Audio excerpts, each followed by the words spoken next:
Welcome to World Affairs Shots.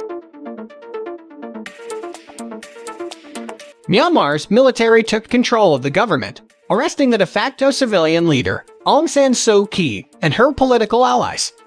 The charges against her is quite funny, and her crime as announced by Myanmar's military was illegally imported walkie-talkies, and the charge carries a maximum sentence of 3 years in prison. If it sounds like an absurd charge, that's because it is. It's really just a way for the military to manipulate the law and create a guise to continue detaining Suu Kyi. The coup is bringing Myanmar back to the dark days, an uncertain future for Myanmar.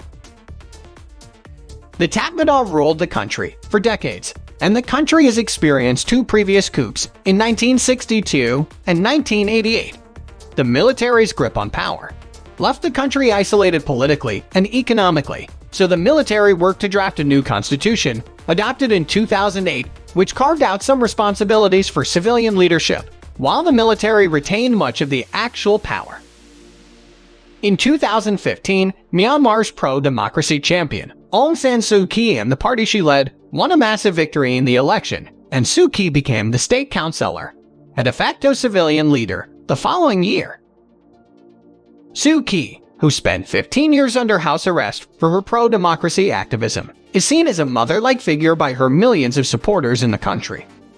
Her indifference to the Myanmar military's atrocities against the Rohingya Muslim minority tarnished her image abroad, but she has enormous support at home.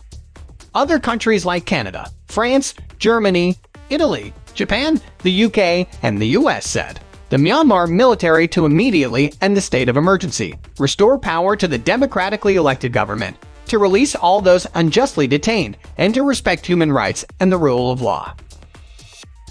While China does benefit strategically from Myanmar's alienation from the West, but Beijing is not happy with the coup.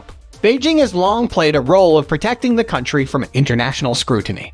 It sees the country as economically important and is one of Myanmar's closest allies. India, on the other hand, expressed deep concern over the reports of an unfolding military coup in Myanmar. India has always been steadfast in its support to the process of democratic transition in Myanmar. India said, "We have noted the developments in Myanmar with deep concern. We believe that the rule of law and the democratic process must be upheld. We are monitoring the situation closely." China's Tianwen-1 probe beams back first photo of Mars during historic mission. The space race is heating up once again after China's Tianwen-1 Mars probe beamed back its first image of Mars amid the country's historic first trip to the Red Planet. The image arrived some 6 months after the craft blasted off from China's southern Hainan Island in July 2020. The black and white picture was taken around 2.2 million kilometers from Mars, or around 184 million kilometers from Earth, some 197 days into its mission. The unmanned Tianwen-1 is expected to enter Mars orbit later this month and will attempt a landing on the Red Planet's Utopia planet in its northern hemisphere in May, where it will deploy a rover. This rover is currently penciled in to conduct a 90-day survey mission in what would be another historic first for the mission and for the world, as it would mark the first time in history a country managed to orbit, land, and deploy an exploratory rover in its inaugural mission to the Red Planet. Iran carries out surgical strike inside Pakistan's territory. A successful operation was carried out last Tuesday night to rescue 2 kidnapped border guards who were taken as hostages by Jaish-ul-Adl organization 2 years ago. Iran's elite Revolutionary Guards has freed its 2 soldiers, who were among the 12 soldiers kidnapped in 2018 in an intelligence operation inside Pakistan's territory. On October 16, 2018, Jaish-ul-Adl organization kidnapped 12 Iran's Revolutionary Guards to Pakistani territory and the city of Merkava in Sistan and Balochistan province on the border between the 2 countries. Following this, the military officials formed a joint committee between 2 countries to free the guards. While 5 of the 12 soldiers were released in November 2018, the Pakistani army rescued 4 on March 21, 2019.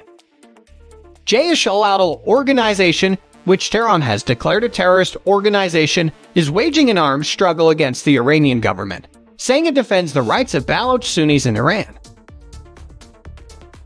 China expels U.S. warship from South China Sea a first under Biden presidency. The People's Liberation Army's Southern Theater Command issued a statement saying it had deployed warships and aircraft to warn and drive away U.S. aircraft carrier fleet from near the Xisha Island. The war of words that has broken out between Beijing and Washington on the passage of the U.S. warship through the region in the past 24 hours for the first time since Joe Biden took over as president in January. 4 years of Donald Trump's presidency saw increased tensions between the world powers over a range of issues including disputes in the South China Sea region and Taiwan. China claims nearly the entire South China Sea, but that claim is disputed by several maritime neighbors including the Philippines, Brunei, Malaysia, and Indonesia, besides Vietnam and Taiwan. In a statement, Lieutenant Joe Kelly, U.S. Navy's 7th Fleet spokesperson, said, "The unilateral imposition of any authorization or advance notification requirement for innocent passage is not permitted by international law. By engaging in innocent passage without giving prior notification to or asking permission from any of the claimants, the United States challenged these unlawful restrictions imposed by China, Taiwan, and Vietnam. The U.S. demonstrated that innocent passage may not be subject to such restrictions." Meanwhile, China's defense ministry has said that it has successfully conducted a land-based mid-course missile interception test within its territory on February 4 and achieved the desired test objective. The test is defensive in nature and not targeted against any country. That's all for today. If you like this video, share the love and give it a thumbs up. Leave a comment below and let me know what you think.